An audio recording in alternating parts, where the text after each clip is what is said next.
প্ৰিয় বন্ধু, আপুনিও আসাম পুলিচ 2023 ৰিক্ৰুইটমেণ্টৰ বাবে দৌৰা প্ৰেক্টিছ কৰি আছে নেকি? তেনেহ'লে আপোনাৰ বাবে এটি গুড নিউজ।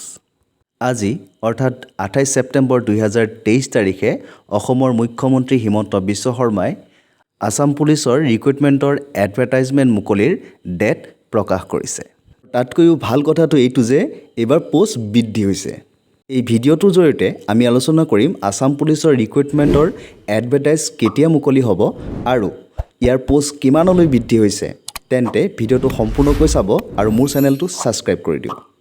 প্ৰিয় বন্ধুসকল, বহু লোকে আসাম পুলিচৰ ৰিক্ৰুইটমেণ্টৰ বাবে দৌৰা প্ৰেক্টিছ কৰি আছে, কিন্তু ইয়াৰ ৰিক্ৰুইটমেণ্টৰ যি এডভাৰটাইজ এতিয়ালৈকে ওলোৱা নাই, তাৰ বাবে তেখেতসকলে হতাশাত ভুগি আছে।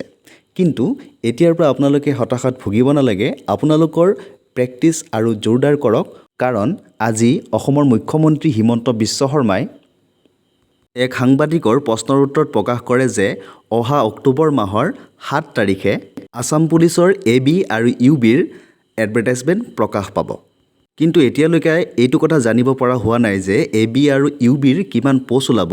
কিন্তু আটাইতকৈ ভাল কথাটো এইটোৱে যে এইবাৰ আসাম পুলিচৰ ৰিক্ৰুইটমেণ্টৰ পোষ্ট বৃদ্ধি পাই 5000 হ'বগৈ।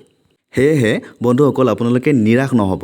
আপোনালোকৰ প্ৰেক্টিছ আৰু দুগুণ বৃদ্ধি কৰি দিয়ক, কাৰণ ৰিক্ৰুইটমেণ্টৰ এডভাৰটাইজ ওলাই যোৱাৰ পিছত আপোনালোকৰ হাতত একেবাৰে সময় কম থাকিব। সেয়েহে আপোনালোকে দুগুণ উৎসাহেৰে আপোনালোকৰ দৌৰা প্ৰেক্টিছ আৰম্ভ কৰি দিয়ক আৰু এই 5000টা চাকৰিৰ এটা আপোনাৰ কষ্ট আৰু ত্যাগৰ জোৰেৰে আপোনাৰ নামত লিপিবদ্ধ কৰক। তেনেহ'লে পুনৰ অন্য এটা ভিডিঅ'ত আপোনালোকক সকলোকে লগ পোৱাৰ প্ৰতিশ্ৰুতিৰে আজিলৈ মাগিছোঁ বিদায়। জয় হিন্দ।